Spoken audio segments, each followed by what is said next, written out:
مولاي صل وسلم دائما ابدا الحمد للہ۔ آج دورہ تفسیر القرآن کا 34واں سبق ہے۔ یہ تو آپ کو علم میں ہے کہ میں جمعرات اور جمعہ کو کلاس نہیں لیتا، چھٹی کرتا ہوں، لیکن آج اتوار 12 جولائی کو ظہر کے بعد مجھے حاضر ہونا تھا آستانہ عالیہ حضرت دائم الحضوری رحمۃ اللہ علیہ قصور، اس لیے کہ ہمارا اس آستانے کے ساتھ ایک روحانی تعلق بھی ہے۔ ابا جی قبلہ کی رحمۃ اللہ علیہ پہلی بیت ہے للہ شریف، اور للہ شریف کو فیض ادھر سے ہے۔ اس نسبت سے پھر صاحبزادہ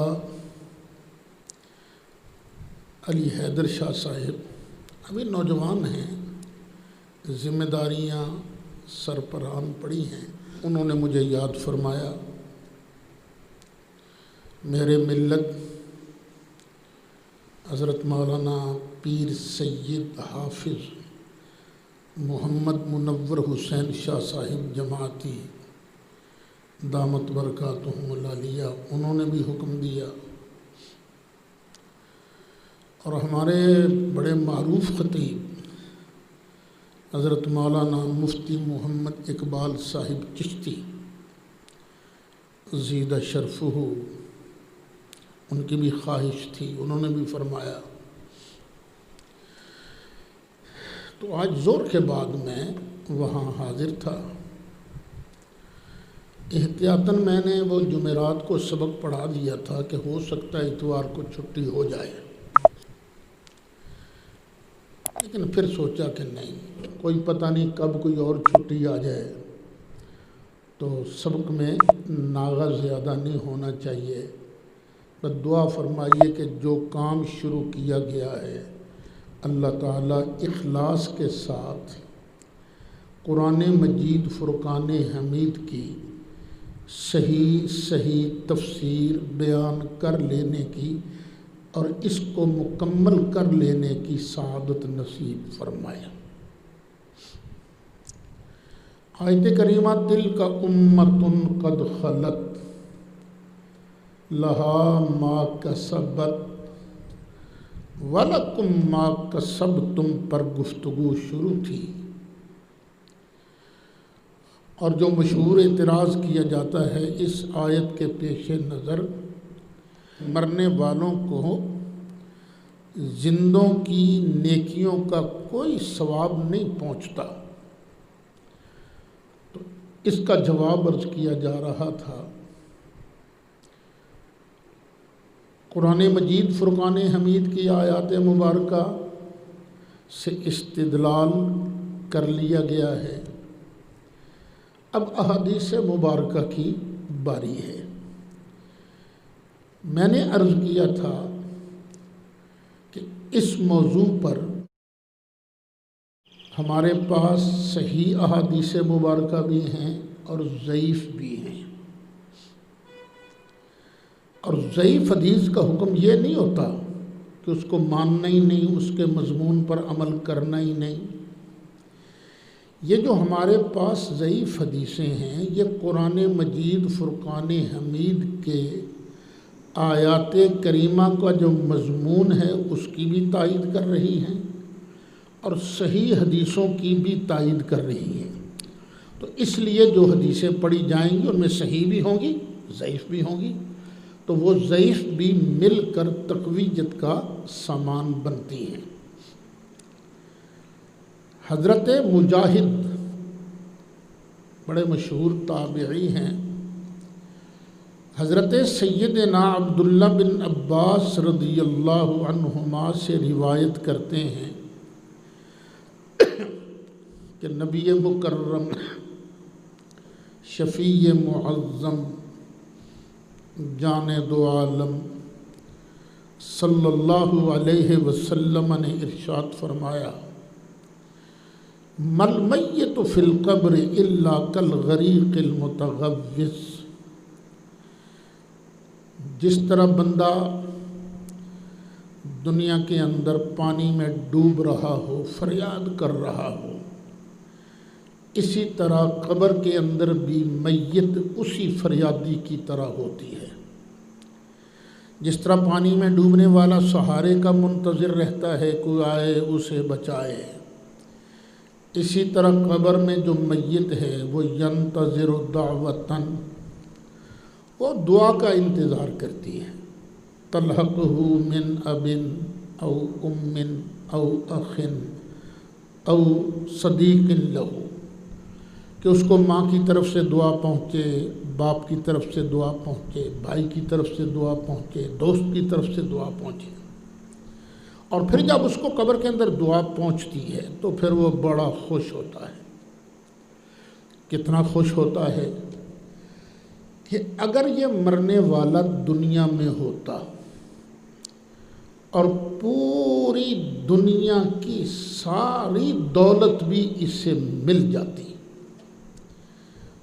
پوری دنیا کا واحد حکمران بن جاتا، پوری دنیا کی حکومت بھی مل جاتی، تو دنیا میں اتنا خوش کبھی نہ ہوتا جتنا خوش قبر والا قبر کے اندر دعا پہنچتے وقت ہو جاتا ہے۔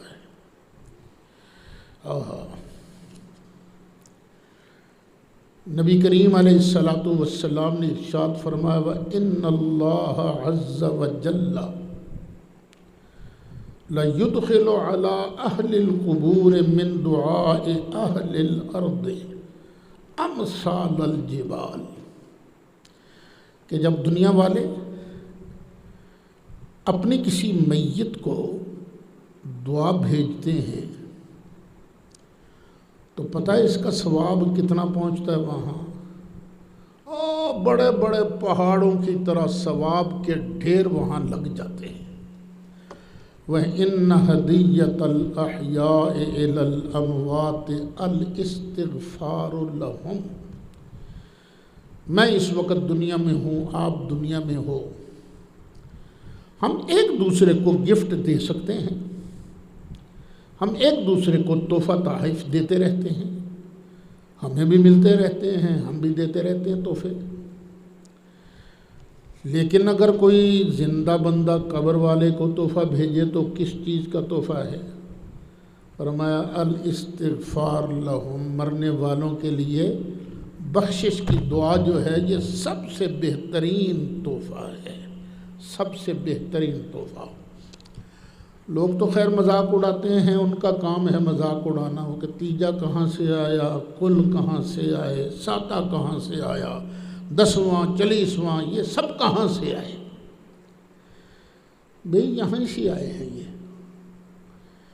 یہ تیجا، ساتا، کل خانی، چیلم، 10واں، عرس کوئی الگ الگ چیزیں نہیں ہیں، یہ سب ان کا اصل نام ہے ایصال ثواب۔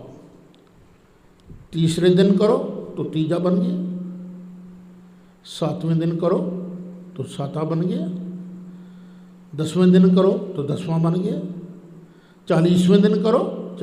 تاریخ کوئی ضروری نہیں ہے، تاریخ کوئی فرض نہیں ہے، واجب نہیں ہے، کوئی ضروری نہیں ہے، یہ تو اپنی سہولت کے لیے تاریخ مقرر کی جاتی ہے۔ تو مرنے والوں کو بہترین تحفہ کب پہنچتا ہے؟ جب زندہ مرنے والے کے لیے بخشش کی دعا کرتا ہے۔ دیوبندی عالم ہیں، ان کا نام میں اکثر لیتا رہتا ہوں، اور واقعی دیوبندی علماء میں بڑے پائے کے عالم ہیں وہ، بس بدقسمتی ہماری کہ چند باتوں کی وجہ سے لمبا اختلاف پیدا ہو گیا، کاش یہ باتیں نہ ہوتی، یا کاش ان کے پیچھے جو لوگ ہیں ہمارے ساتھ مل بیٹھیں، ان کا کوئی رستہ نکالیں۔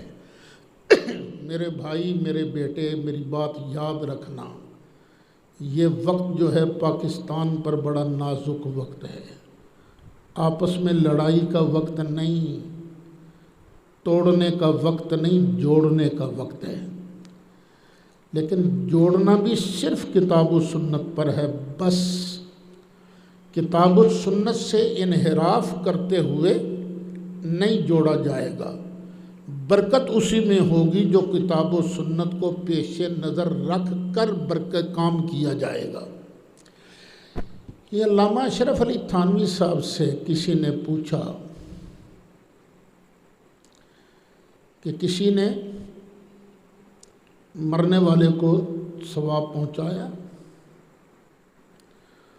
تو کیا مرنے والے کو پتہ چل جاتا ہے یہ گفٹ مجھے کہاں سے آیا ہے، یہ تحفہ مجھے کس نے بھیجا ہے، پتہ چل جاتا ہے؟ تھانوی صاحب نے جواب میں دیا، بالکل پتہ چلتا ہے۔ ثبوت اس کا کہتے ہیں، ثبوت یہی حدیث شریف ہے۔ یہ لفظ بلفظ ان کی نہیں بات، میں مفہوم بیان کر رہا ہوں۔ یہ ثبوت یہی حدیث شریف ہے۔ حدیث کے الفاظ ہیں، ینتظر دعوتن، وہ دعا کا انتظار کرتا ہے، تلحقہ من اب او ام او اخ، یہ انتظار کرتا ہے ابے کی طرف سے کب دعا پہنچتی ہے، ماں کی طرف سے دعا کب پہنچتی ہے۔ اور پھر آگے وہ کہتے ہیں، یہ ذرا سوچو بندے کا انتظار کب ختم ہوتا ہے۔ آپ چلے گئے ایئرپورٹ، آپ چلے گئے ریلوے اسٹیشن،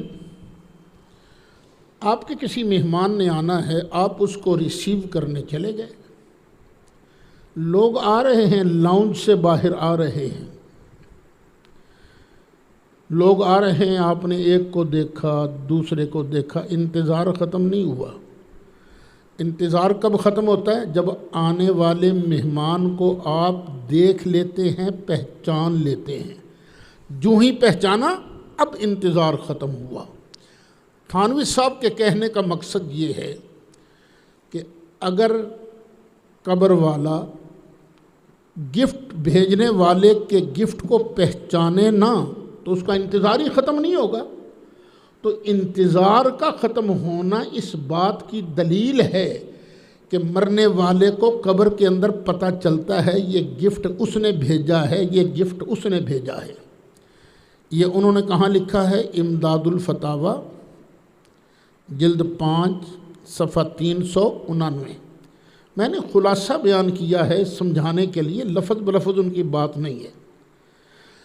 اب یہاں پر میں بولتا ہوں اور کہتا ہوں کہ تھانوی صاحب آپ نے بالکل صحیح کہا۔ واقعی قبر والا اپنی قبر کے اندر گفٹ بھیجنے والے کو جانتا بھی ہے، پہچانتا بھی ہے، اس کے گفٹ کو بھی جانتا پہچانتا ہے۔ جب عام قبر والا بھیجنے والے کو جانتا پہچانتا ہے تو جو نبی کریم علیہ السلام ہیں وہ بھی جب امتی درود بھیجتا ہے نا تو امتی کو بھی جانتے ہیں، امتی کے درود کو بھی جانتے ہیں، پہچانتے ہیں۔ ایک اور حدیث شریف سن لیجیے۔ اب حدیث نمبر 6،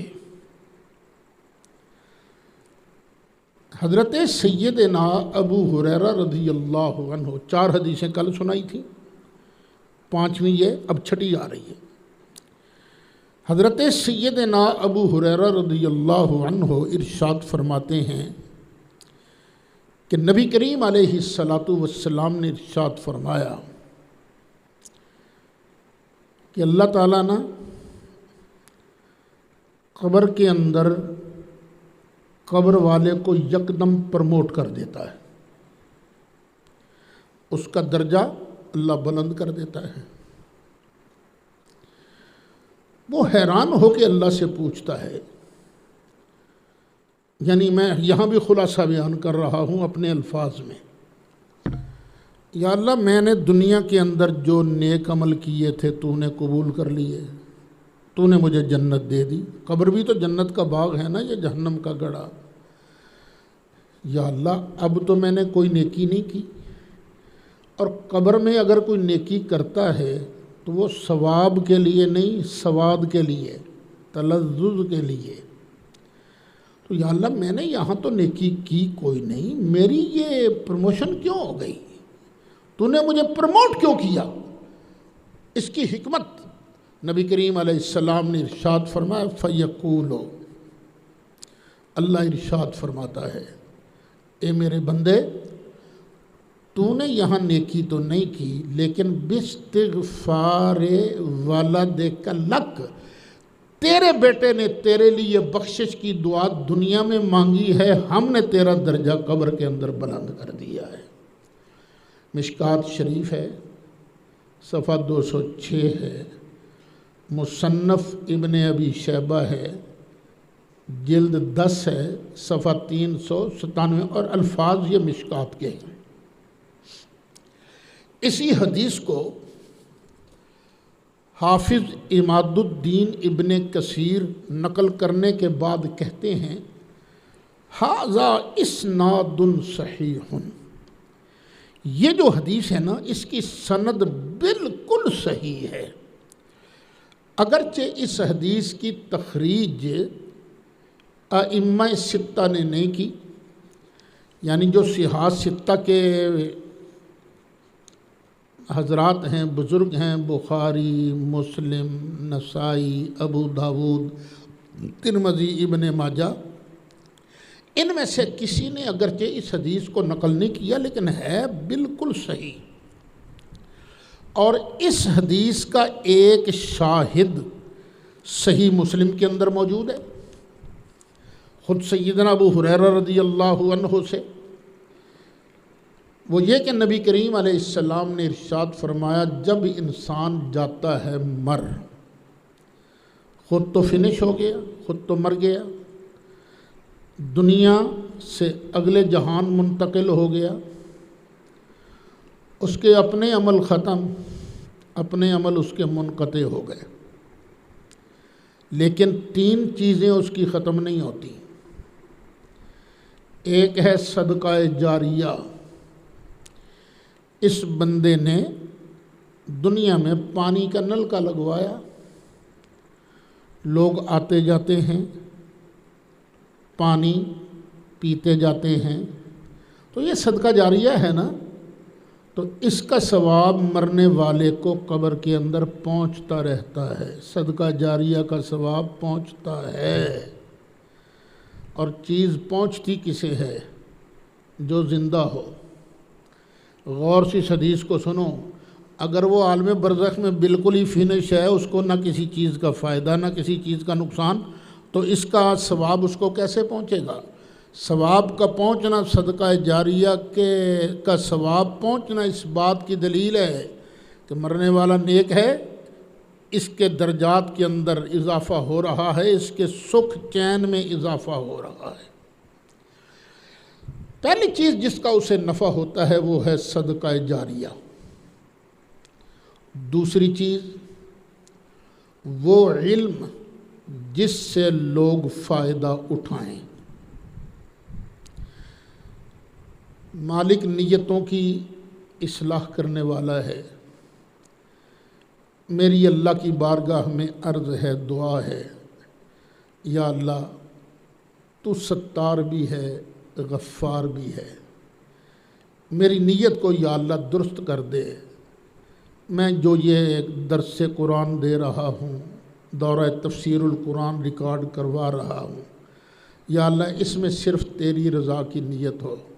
یا اللہ شیطان حملے کرتا رہتا ہے، مالک اپنے فضل سے اس کے حملوں کو ضائع کر دے، اور مالک اس کو اپنی بارگاہ میں قبول فرما. میں مر جاؤں گا، مرنا تو ہے ہی نا. میں کون سا اسٹامپ لکھوا کے آیا ہوں کہ نہیں جی میں نے مرنا ہی نہیں ہے، مرنا ہے میں نے.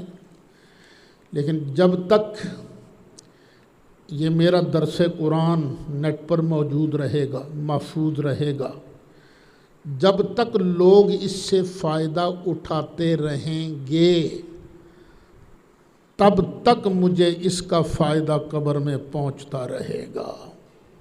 صرف مجھے ہی نہیں، ظاہر ہے یہ جو ریکارڈنگ ہو رہی ہے اس میں کچھ اور دوستوں کی معاونت بھی تو ہے نا، ان کا بھی عمل دخل تو ہے نا، تو انشاءاللہ جو بھی اس نیک کام میں میرا معاون ہے، ہم مر جائیں گے، قبر میں چلے جائیں گے، لیکن اس کا ثواب انشاءاللہ ہمیں ہماری قبر کے اندر پہنچتا رہے گا۔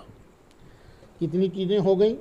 2، ایک صدقہ جاریہ کا ثواب، دوسرا وہ علم جس سے لوگ نفع اٹھائیں، اور تیسری چیز کہ بندے کا اپنا بچہ ہے، لڑکا ہے، لڑکی ہے، وہ اللہ کی بارگاہ میں ہاتھ کھڑے کر دیتے ہیں، یا اللہ میرے ابے کو بخش دے، یا اللہ میری امی کو بخش دے، یا اللہ میرے امی یا ابے کی قبر کو منور کر دے۔ تو اولاد جو ماں باپ کے لیے دعا کرتی ہے، نبی کریم علیہ السلام نے فرمایا اس کا بھی فائدہ مرنے والے کو پہنچتا رہتا ہے، قبر میں پہنچتا ہے۔ تو جو بھائی سن رہے ہیں یا سنتے رہیں گے، سب کے آگے ہاتھ باندھ کے عرض ہے، کبھی دعا سے انکار نہ کرنا، کبھی دعائے مغفرت، اللہ سے بخشش کی دعا مانگنی ہے نا، کہ یا اللہ تو ماں باپ کو بخش دے، یا اللہ میرے فلاں عزیز کو بخش دے، فلاں عزیز کو بخش دے۔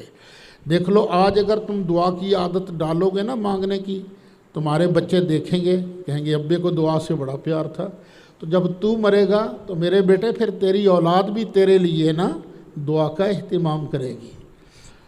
مجھے کئی لوگوں نے بتایا استاد جی فلانا فوت ہو گیا تھا، ہم نے کہا جی دعا، تو انہوں نے کہا نا جی نا اسی تو دعا کدی نہیں منگی۔ میں نے کہا بس ان کی اولاد بھی یہی سیکھ رہی ہے، تو وہ کتنے بڑے خیر کے خزانے سے محروم ہو رہے ہیں۔ یہ بچوں کی دعا ماں باپ کے لیے ذریعہ راحت بنتی ہے۔ ایک بڑے مشہور غیر مقلد عالم ہیں احمد حسن صاحب دہلوی، اہل حدیثوں کے غیر مقلدوں کے بڑے عالم ہیں،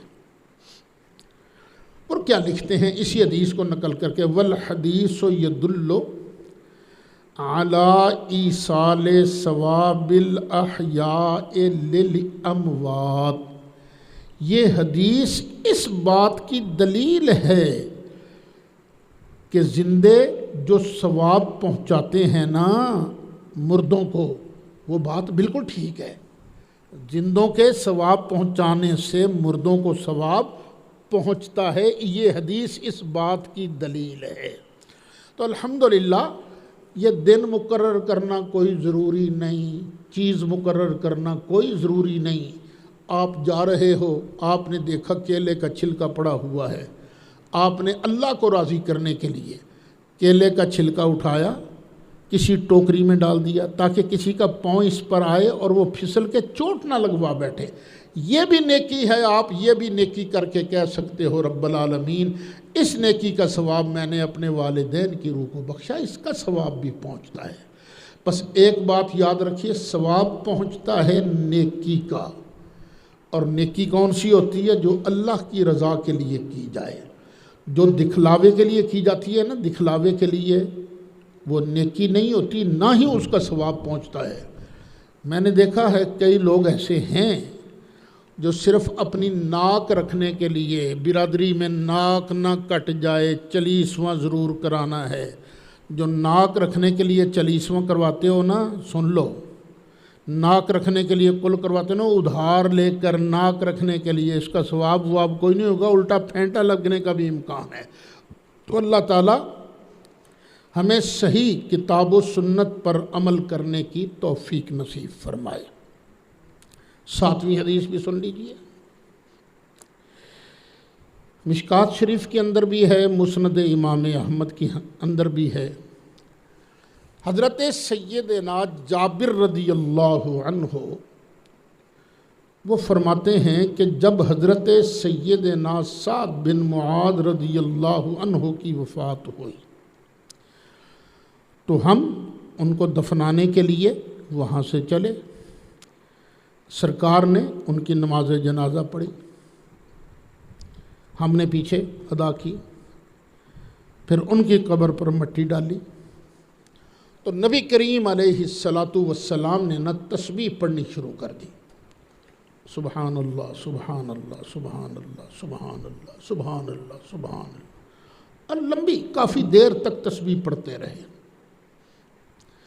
پھر تکبیر کہنی شروع کر دی، اللہ اکبر اللہ اکبر اللہ اکبر اللہ اکبر، اور ہم لوگوں نے بھی پیچھے پیچھے سرکار کے تکبیر کہنی شروع کر دی۔ پہلے سرکار نے تسبیح پڑھی، پھر بعد میں تکبیر کہی۔ فقیل یا رسول اللہ صلی اللہ علیہ وسلم، صحابہ کرام نے نبی کریم علیہ السلام کی بارگاہ میں عرض کی، لما سبحت ثم کبرتا، آقا آج خلاف معمول آپ نے دفن کے بعد پہلے تسبیح پڑھی ہے پھر تکبیر کہی ہے، اس کی کوئی خاص وجہ ہے؟ فرمایا ہاں، لقد تضایق علی ھذا العبد الصالح قبرہ حتی فرجہ اللہ عز وجل عنہ۔ جب اللہ کے اس نیک بندے کو قبر میں دفن کیا گیا تو قبر اس نیک بندے پر تنگ ہو گئی، اس طرح دبانا شروع کر دیا۔ اچھا، آپ کبھی کسی کوئی پیارا دوست ملتا ہے تو اس سے بھی ملتے ہو کس طرح؟ السلام علیکم، ہاتھ ملا لیے، کبھی جپھی ڈال لی، معانقہ کیا، سینے سے سینہ لگایا، اور کبھی یوں بھی ہوتا ہے محبت نے مارا نا جوش، آتے بڑی دیر بعد ملے ہیں یار، پیار سے، اگر میری پسلیاں ٹوٹ گئیاں نے، ہوتا ہے نا یہ۔ تو یہ جو قبر حضرت سعد بن معاذ پر تنگ ہوئی تھی نا، یہ اسی طرح جس طرح ماں شفقت سے اپنے بچے کو سینے سے لگا کے دباتی ہے نا، اسی طرح اس قبر نے اس نیک بندے کو دبایا۔ تو نبی کریم علیہ السلام تو لقد جاءکم رسول من انفسکم عزیز علیہ ما عنتم حریص علیکم بالمؤمنین رؤوف الرحیم۔ سرکار تو اپنے امتی کی ہلکی سی تکلیف کو بھی نہ دیکھ سکے نا، تو سرکار نے اس کو کھلا کرنے کے لیے پہلے تسبیح پڑھی پھر تکبیر پڑھی۔ تو سرکار کے صحابہ کے تسبیح تکبیر پڑھنے سے اللہ تعالیٰ نے قبر والے کی قبر کو کھلا کر دیا۔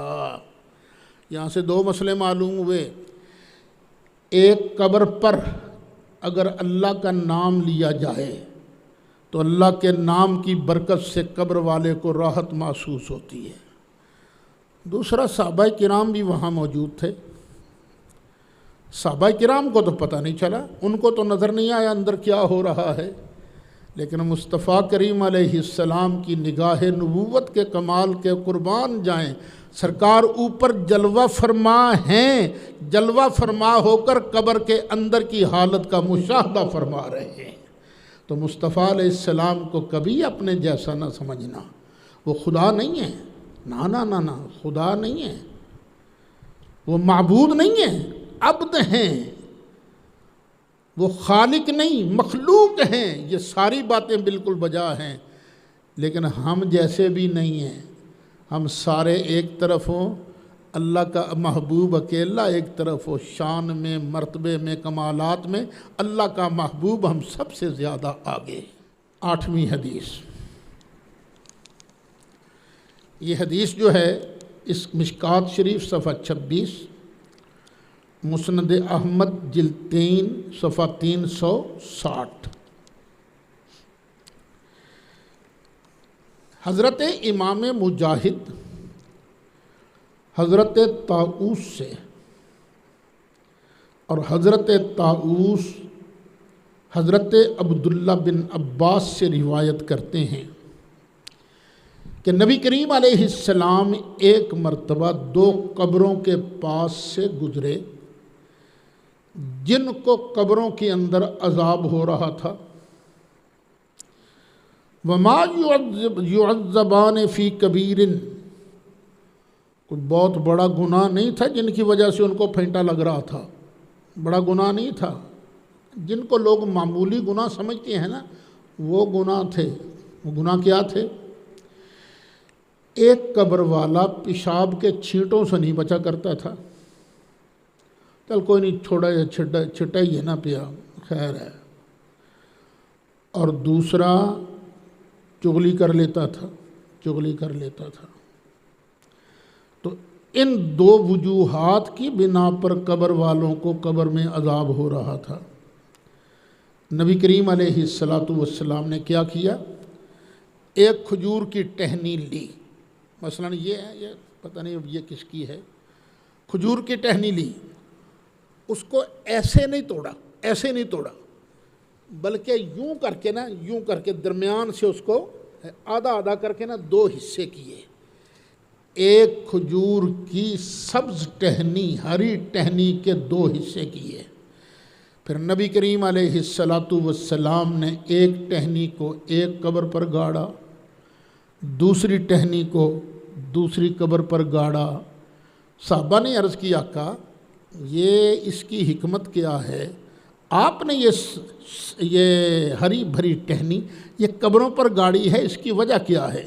سن لو، بخاری شریف ہے، جلد پہلی ہے، صفحہ 182 ہے۔ سرکار نے فرمایا لعلہ ان یخفف عنہما ما لم یبسا، جب تک یہ تر رہیں گی اتنی دیر تک قبر والوں کے عذاب کے اندر کمی رہے گی، کمی رہے گی۔ اب یہ تر ٹہنی کیا کرتی ہے؟ اللہ اللہ اللہ اللہ اللہ، اللہ کا نام لیتی ہے نا، تو اللہ کا نام لیتی رہتی، جب تک یہ اللہ اللہ کرتی رہے گی اتنی دیر تک یہ اندر والے کو فائدہ پہنچتا رہے گا۔ بعض لوگ ایک سوال کر دیتے ہیں، ہر چیز ہی تو تسبیح کرتی ہے نا، وَإِن مِّن شَيْءٍ إِلَّا يُسَبِّحُ بِحَمْدِهِ وَلَٰكِن لَّا تَفْقَهُونَ تَسْبِيحَهُمْ، خشک چیز ہو یا تر چیز ہو، ہر چیز ہی تو اللہ اللہ کرتی ہے، اللہ کی تسبیح بیان کرتی ہے۔ تو سرکار نے یہ تر ٹہنی کیوں گاڑی؟ اس کا کیا مطلب؟ سیدھی سی بات ہے، اللہ اللہ خشک بھی کہتے ہیں، تر بھی کہتے ہیں۔ قبر والے کو اگر فائدہ ہوگا تو کسی تر کے اللہ اللہ کہنے سے ہوگا، جو خشکا ہوگا نا اس کے اللہ اللہ کہنے سے قبر والے کو فائدہ نہیں ہوگا۔ تو ایمان کے اندر جو نبی کریم علیہ السلام کی محبت کی حلاوت ہے، یہ حلاوت برکت بنتی ہے کسی کو فائدہ پہنچانے کا۔ اگر کسی کے اپنے دل کے اندر سرکار کی محبت کی حلاوت نہیں ہے تو وہ اپنے ایمان کی فکر کرے، اس کا ایمان اس کا کامل نہیں ہے۔ اچھا، ایک بات کی طرف اور توجہ فرمائیے، وہ قبر والا اس وقت اس پر پیشاب کے چھینٹے پڑ رہے تھے اور وہ نہیں بچ رہا تھا، یا کبھی اس پر چھینٹے پڑے تھے اور وہ نہیں بچا تھا؟ کبھی زمانہ ماضی میں، کبھی، اور جو چغلی فرماتا تھا تو اب چغلی کر رہا تھا، یا کبھی چغلی کر رہا تھا نا۔ تو میرے بھائی یہ کبھی نہ کہنا نبی کریم علیہ السلام غیب جانتے نہیں ہیں، غیب دیکھتے نہیں ہیں، نہ، اللہ نے محبوب علیہ السلام کی آنکھ میں بڑی قوت رکھی ہے۔ میرے لجپال آقا اللہ دکھاتا ہے تو اللہ کے دکھانے سے نبی پاک علیہ السلام دیکھتے ہیں، غیب کی چیزوں کو جانتے ہیں، دیکھتے ہیں۔ مسئلہ علم غیب ابھی میں نے بیان نہیں کیا، جب وہ آئے گا اپنے موقع پر تو بیان کروں گا۔ ہم پر خام خواہ الزام لگا دیا جاتا ہے، تم جی اللہ کی طرح مانتے ہو۔ لاکھ لعنت اس بندے پر جو نبی کریم علیہ السلام کے علم غیب کو اللہ کے علم غیب کی طرح مانے۔ ہم تو کئی فرقوں سے مانتے ہیں۔ اللہ کا علم ہے ذاتی اور میرے مصطفیٰ علیہ السلام کا علم ہے عطائی۔ اللہ کی عطا کے بغیر سرکار کے لیے ایک ذرے کا بھی ہم دعویٰ نہیں کرتے۔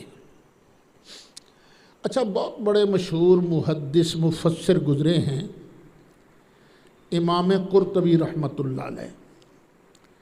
انہوں نے قرآن کریم کی تفسیر بھی لکھی ہے، بہت اچھی تفسیر، فقہ مالکی میں بڑی اچھی تفسیر ہے وہ۔ انہوں نے ایک کتاب اور لکھی ہے جس کا نام ہے التذکرہ فی احوال الموتى و امور الآخرہ، اس کتاب کی جلد پہلی صفحہ 196۔ وہ فرماتے ہیں اس حدیث کو ذرا غور سے دیکھو۔ سرکار نے کھجور کی ٹانیاں لگائیں تو پتہ چلا کھجور قبروں پر درخت لگانا یہ جائز ہے، گناہ نہیں ہے۔ وَيُسْتَفَادُ مِنْ هَذَا غَرْسُ الْأَشْجَارِ، اور وہ تر ٹہنیاں کیا کرتی رہتی ہیں؟ اللہ اللہ اللہ تسبیح پڑھتی رہتی ہیں نا۔ تو اگر کوئی وہاں قرآن پڑھنا شروع کر دے قبر پر تو کیا خیال ہے، قرآن فائدہ نہیں دے گا؟ اگر ٹہنیوں کا اللہ اللہ کرنا یہ فائدہ دے سکتا ہے تو بندے کا کلام الہی تلاوت کرنا یہ بھی قبر والے کو فائدہ دیتا ہے۔ یہ کون کہہ رہے ہیں؟ حضرت امام قرطبی رحمۃ اللہ علیہ۔ حدیث نمبر 9، یہ حدیث ہے ابو داود شریف کے اندر، جلد 2 صفحہ 236۔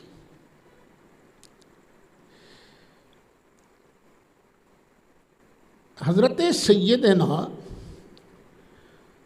ابو ہریرہ رضی اللہ عنہ حج کے لیے تشریف لے گئے تو لوگوں سے پوچھ رہے تھے، اوے تم میں کوئی بندہ ابولا گاؤں کا ہے، ابولا گاؤں کا ہے کوئی تم میں سے کوئی بندہ؟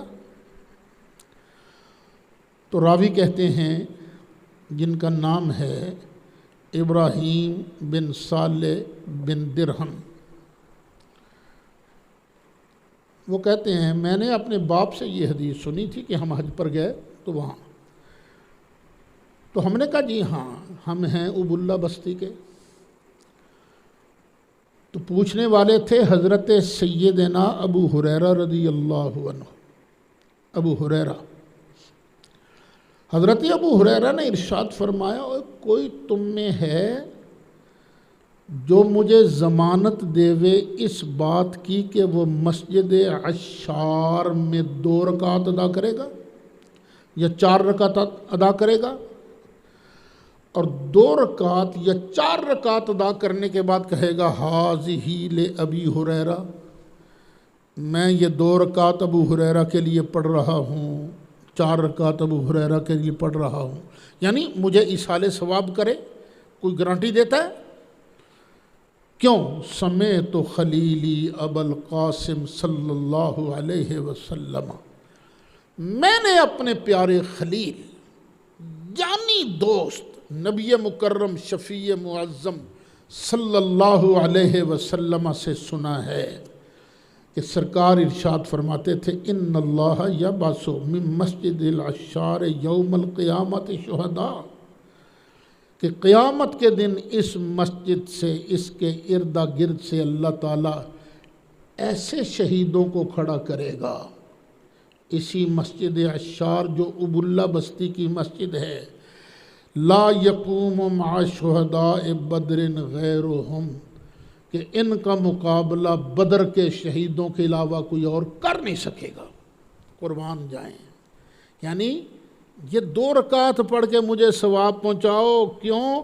یہاں ایسے لوگ بستے ہیں جن کا مقابلہ بدر کے علاوہ کوئی اور شہید کر نہیں سکے گا، بدر جتنا درجہ ان کا۔ اب یہاں سے یہ مسئلہ بھی پتہ چلا، جہاں اللہ والوں کے مزارات ہونا وہاں ان کے پڑوس میں نماز پڑھنے کا اللہ درجہ بہت عطا فرماتا ہے۔ یہ نہیں کہنا چاہیے جس طرح سعودیہ کے اندر وہ متوع بیٹھے ہوتے ہیں، تقریریں کرتے پھرتے ہیں، ہندوستان پاکستان کے اور کئی دوسرے بھی ہوتے ہیں، اور تقریریں کرتے ہیں مسجد کے قریب میں قبر ہو تو قبر کو اکھاڑ دی۔ میں نے خود سنا درس، تو قبر کو اکھاڑ دینا چاہیے، تیرے پیو دا مسئلہ ہے، قبر کو اکھاڑ دینا چاہیے۔ تو مسجد نبوی شریف جو ہے یہ کیا ہے؟ اس کے پڑوس میں ہے، اس کے بالکل جوار میں، اس کے چاروں طرف کے اندر مسجد شریف ہے، مسجد نبوی شریف، جہاں اللہ تعالیٰ کے حبیب آخری نبی آرام فرما ہے۔ تو یہ کیا ہے مسئلہ؟ تمہارا مسئلہ غلط ہے۔ اللہ والوں کے قبروں کے پڑوس میں قبر کی طرف منہ کر کے سجدہ نہیں کرنا، قبر کے پڑوس میں اگر بندہ اللہ اللہ کرے تو اللہ اپنے پیارے کی وجہ سے اس کی عبادت میں برکت رکھتا ہے۔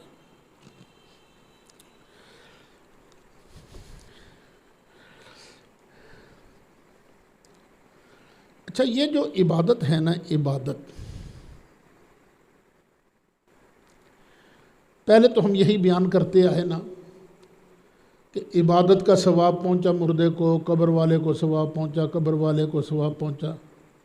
اب یہاں کس کو ثواب پہنچ رہا ہے بھائی؟ حضرت ابو ہریرہ کو۔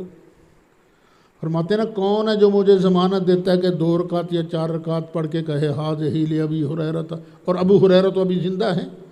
تو پتہ چلا یہ جو ثواب ہے نا بدنی عبادات کا، یہ ثواب جس طرح مردوں کو پہنچتا ہے اسی طرح زندے کو بھی پہنچ سکتا ہے، پہنچتا ہے ثواب۔ ایک بڑے مشہور دیوبندی عالم ہیں علامہ خلیل احمد سہارنپوری، یہ تبلیغی جماعت کے ہیں نا، مولانا زکریا صاحب ان کے مرشد ہیں، یہ ان کے پیر ہیں۔ انہوں نے ابو داؤد شریف کی شرح لکھی ہے، استاد شاگرد پیر مرید دونوں نے مل کر لکھی ہے، یہ مولانا زکریا صاحب نے بھی اور مولانا خلیل احمد نے بھی۔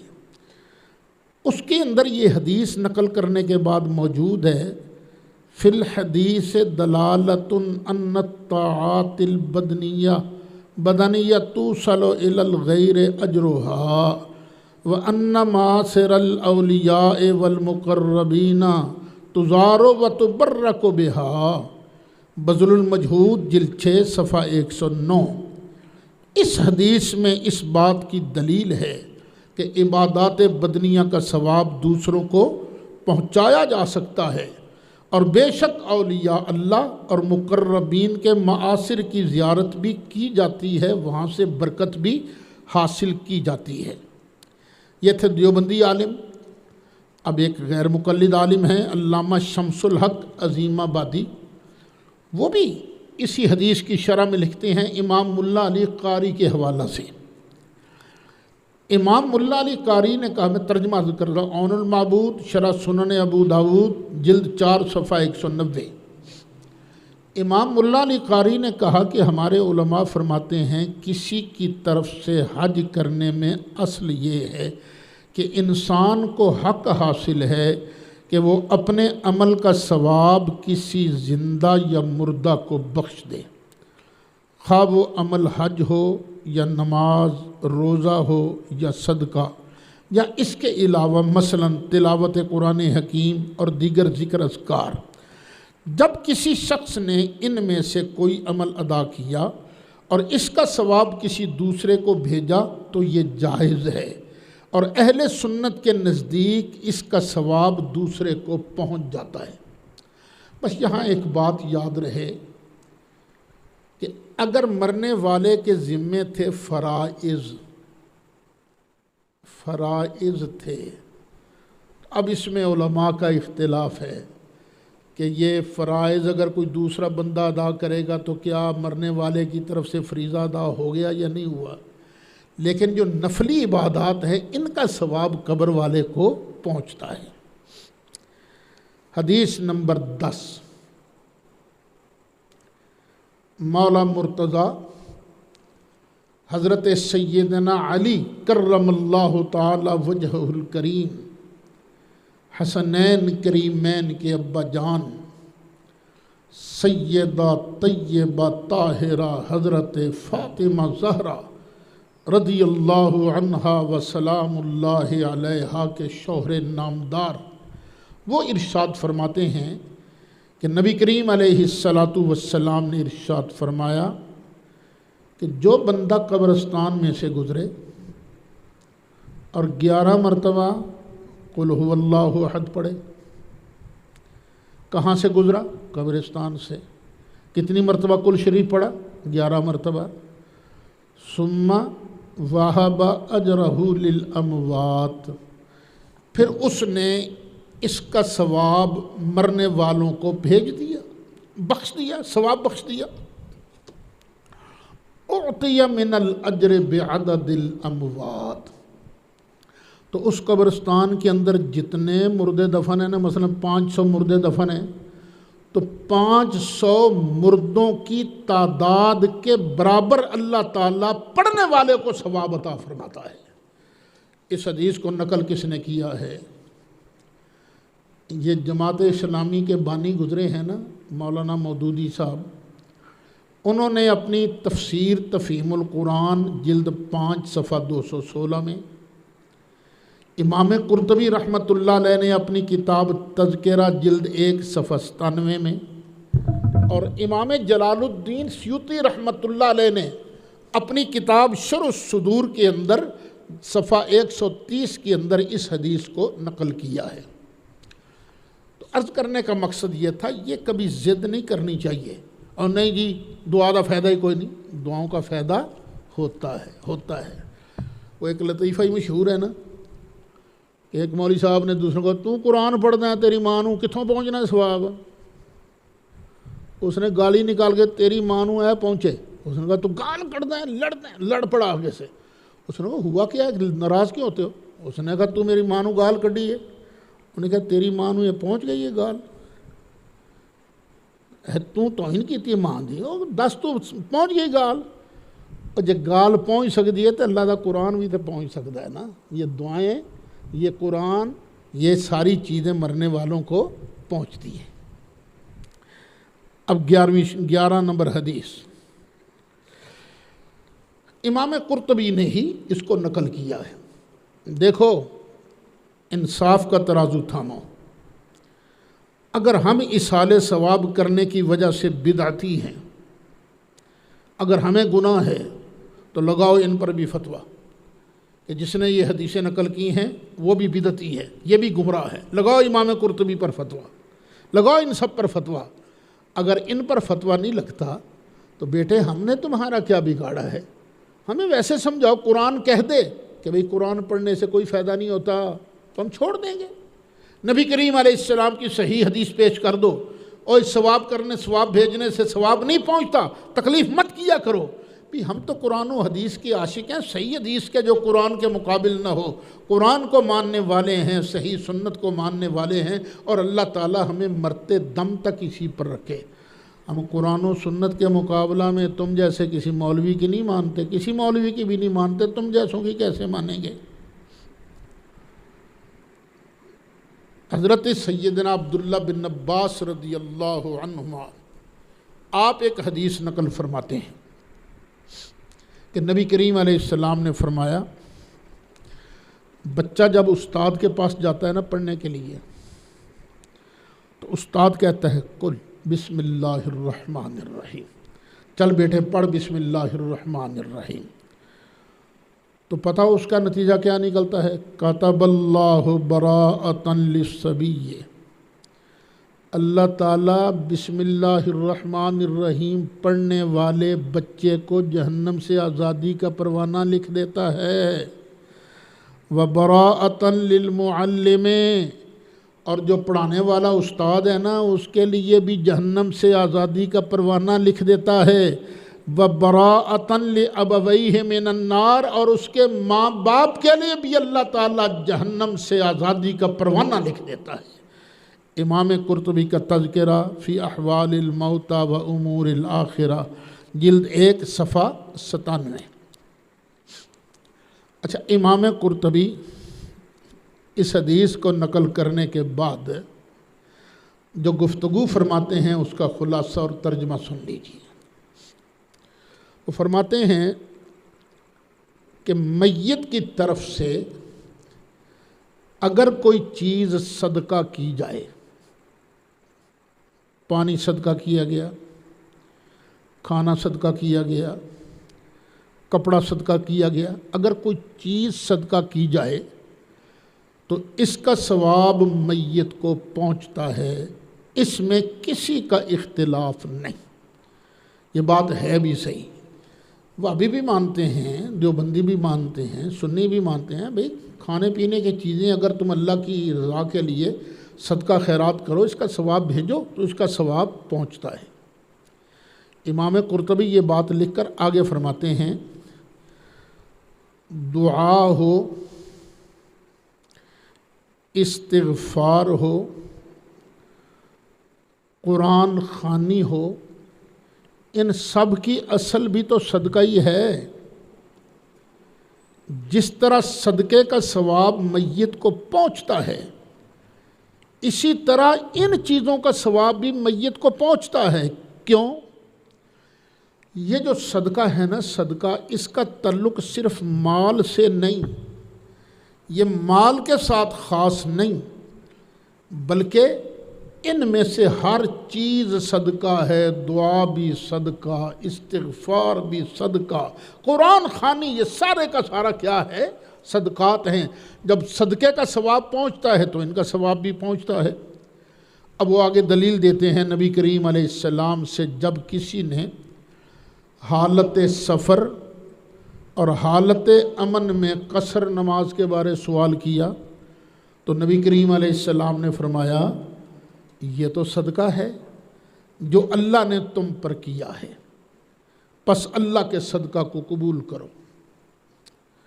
میں آج لاہور گیا تھا، قصور گیا تھا، تو میں نے ظہر اور عصر کی نماز رستے میں ادا کی۔ ظہر کی رکعتیں ہیں فرض 4، عصر کی 4، لیکن چونکہ میں سفر میں تھا تو میں نے کتنی پڑھی؟ 2 2 کیوں پڑھی؟ اس لیے کہ سرکار کا فرمان ہے یہ اللہ نے تم پر صدقہ کیا، اللہ کا صدقہ قبول فرماؤ، تو نماز بھی صدقہ ہے۔ پھر نبی کریم علیہ السلام نے فرمایا یہ جو بندے کے جوڑ ہیں نا، جسم کے جوڑ، ہر ایک کے ہر جوڑ پر صبح کے وقت صدقہ کرنا لازم ہو جاتا ہے۔ بندے کے جسم کے اندر جتنے جوڑ ہیں، ہر جوڑ پر صبح کے وقت کیا چیز لازم ہوتی ہے؟ صدقہ کرنا۔ سرکار فرماتے ہیں ہر تسبیح سبحان اللہ کہنا یہ صدقہ ہے، ہر تحلیل لا الہ الا اللہ پڑھنا، کلمہ طیبہ پڑھنا صدقہ ہے، ہر تحمید الحمدللہ کہنا صدقہ ہے۔ اب دیکھو صدقوں کا ثواب پہنچتا ہے نا، تسبیح بھی صدقہ، تحلیل بھی صدقہ، تحمید بھی صدقہ، کسی کو اچھی بات کا حکم دینا یا اچھی بات کی ترغیب دینا یہ بھی صدقہ ہے، یہ نبی کریم علیہ السلام فرماتے ہیں۔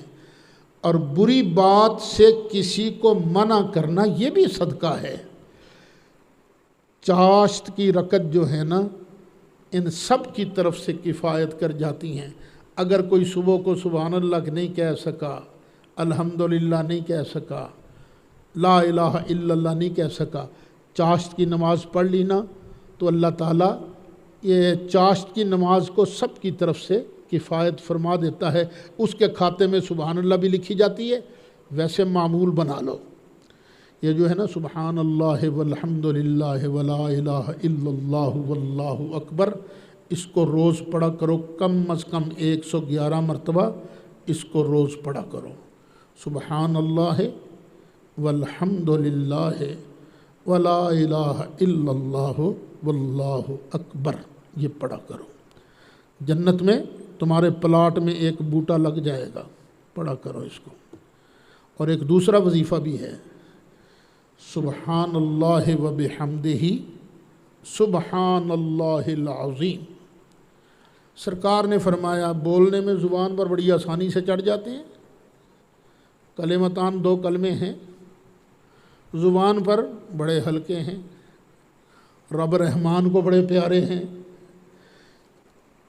کیا کون سے کلمے؟ سبحان اللہ وبحمدہ 1، سبحان اللہ العظیم 2، لیکن ثقیلتان علی المیزان، جب تم پہنچو گے نا میدان محشر میں، میزان پر، میزان کے پلڑے ہوں گے 2، ایک طرف گناہ رکھے جائیں گے، ایک طرف نیکیاں رکھی جائیں گی، تو نیکیوں والے پلڑے میں جب یہ سبحان اللہ وبحمدہ سبحان اللہ العظیم رکھا جائے گا نا، تو یہ پورے میزان کو بھر دے گا۔ تو یہ جو صدقات ہیں نا، یہ صدقات قبول کرو، اللہ کی بارگاہ میں ان کو پیش کرتے رہو۔ اچھا، یہاں ایک بات اور عرض کرتا چلوں، ہمارے یہاں کچھ لوگ ہیں جو کہتے ہیں میت کو مالی عبادت کا ثواب پہنچتا ہے۔ اچھا، یہ جو ہم نیکیاں کرتے ہیں نا، یہ 3 قسم کی ہیں۔ ایک ہے بدنی عبادت، ایک ہے مالی عبادت، اور ایک ہے مکس مرکب عبادت۔ بدنی عبادت یہ ہے جس کے کرنے سے بدن مشقت محسوس کرتا ہے، بدن تھکتا ہے۔ جس طرح میں سبق پڑھا رہا ہوں، آپ پڑھ رہے ہو، نیت رضا الہی کی ہو تو یہ عبادت ہے۔ کون سی عبادت ہے؟ بدنی، کیونکہ بدن تھکتا ہے۔ قرآن کی تلاوت کون سی عبادت ہے؟ بدنی۔ نماز کون سی عبادت ہے؟ بدنی۔ روزہ کون سی عبادت ہے؟ بدنی۔ اور ایک ہے مالی عبادت۔ مالی عبادت کیا ہے؟ جس میں مال خرچ ہوتا ہے۔ زکوٰۃ کون سی عبادت ہے؟ مالی۔ صدقہ کون سی عبادت ہے؟ مالی۔ خیرات کرنا مالی عبادت ہے۔ اور مکس عبادت کیا ہے؟ حج کرنا۔ اس میں بدن بھی تھکتا ہے، مال بھی خرچ ہوتا ہے۔ خیر، اس پر اور بھی بحث ہے۔ اچھا، کچھ لوگ کہتے ہیں یہ مالی عبادت کا ثواب تو پہنچتا ہے، بدنی کا نہیں پہنچتا۔ ایسے لوگوں سے نہ ہاتھ باندھ کے عرض کرتا ہوں، امام قرطبی نے جو یہ دلیل دی ہے نا، اس کو ذرا غور سے دوبارہ سن لے۔ امام قرطبی کیا فرماتے ہیں؟ ارے اللہ کے بندو، جب یہ دنیا کی صدقات ان کا ثواب پہنچتا ہے تو جن کو اللہ صدقہ فرما رہا ہے اس کا ثواب کیوں نہیں پہنچتا؟ ایک بزرگ گزرے ہیں جن کا نام ہے امام جلال الدین سیوطی، مفسر بھی ہیں، محدث بھی ہیں۔ ہر آدمی میں خوبیاں بھی ہوتی ہیں، کمیاں بھی ہوتی ہیں۔ حدیث میں ان پر تساہل کا الزام ہے کہ یہ ضعیف حدیثوں کو بھی صحیح کہہ دیتے ہیں، لیکن ان میں کمالات بہت زیادہ ہیں، بہت بڑے کمالات ہیں۔ ان کا ایک کمال جو دیوبند کے شیخ الحدیث علامہ انور شاہ کشمیری نے نقل کیا ہے، ان کو جاگتے جاگتے نبی کریم علیہ السلام کی 72 مرتبہ زیارت نصیب ہوئی ہے۔ یہ امام جلال الدین سیوطی رحمۃ اللہ علیہ۔ اور ایک بزرگ گزرے ہیں، حنفی بزرگ، علامہ بدر الدین عینی رحمۃ اللہ علیہ۔ وہ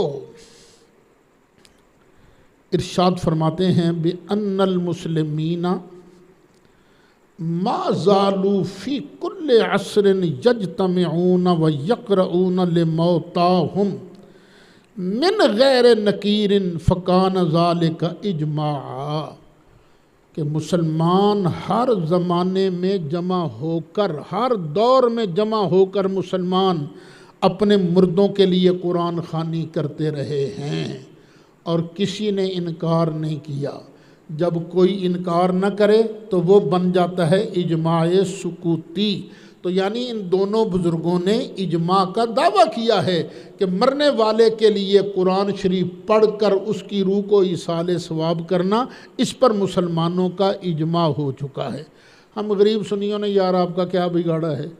ذرا قرآن پڑھتے دیکھا تو لٹھ لے کر پیچھے دوڑ پڑتے ہو، ہم نے کیا بگاڑا ہے آپ کا؟ بھی قرآن ہی پڑھتے ہیں نا، گرنتھ تو نہیں نہ پڑھتے، اور گانے تو نہیں نہ پڑھتے، بس جمع ہو کر بھی چلو بھی دیکھا دیکھی کوئی تو پڑھے گا نا۔ کسی کو قرآن پڑھتے دیکھا اگر کوئی دوسرا بھی قرآن پڑھے تو جس کو دیکھ کر قرآن پڑھا ہے تو اس کے کھاتے میں ثواب بڑھتا ہے کہ نہیں بڑھتا؟ تو نہیں، لوگوں کو امید دلایا کرو، نا امید نہ کیا کرو۔ بشرو ولا تنفرو، یسرو ولا تعسرو۔ یہ امام بدر الدین عینی کی عبارت بھی سن لیجئے۔ عینی شرح ہدایہ جلد پہلی جز دوسری صفحہ 1612 کتاب الحج۔ امام بدر الدین عینی فرماتے ہیں ان المسلمین یجتمعون فی کل عصر و زمان وَيَقْرَؤُونَ الْقُرْآنَ وَيَشْهَدُونَ ثَوَابَهُ لِمَوْتَاهُمْ وَعَلَى هَذَا أَهْلُ الصَّلَاحِ وَالدِّيَانَةِ مِنْ كُلِّ مَذْهَبٍ مِنْ مَالِكِيَّةِ وَالشَّافِعِيَّةِ وَغَيْرِهِمْ وَلَا يُنْكِرُ ذَلِكَ مُنْكِرٌ فَكَانَ إِجْمَاعًا۔ بے شک ہر زمانہ میں مسلمان جمع ہو کر قرآن خوانی کرتے رہے ہیں اور اس کا ثواب اپنے مردوں کو ہدیہ کرتے رہے ہیں، اور ہر مذہب یعنی مالکیہ، شافعیہ وغیرہ کے اہل صلاح و دیانت کا یعنی نیک لوگوں کا یہی طریقہ ہے، اور اس طریقے کا کوئی منکر بھی نہیں ہے۔ اس طرح اس مسئلہ میں بھی اجماع ہو چکا ہے۔ تو جب کسی مسئلے پر اجماع ہو جائے، اجماع سکوتی ہوتا ہے عام طور پر، تو جس مسئلے پر اجماع ہو جائے اس مسئلے کا انکار نہیں کرنا چاہیے۔ اللہ تعالی ہمیں ہدایت کی توفیق نصیب فرمائے۔ مولایا صلی وسلم دائماً ابدا علی حبیبک خیر الخلق کلہم۔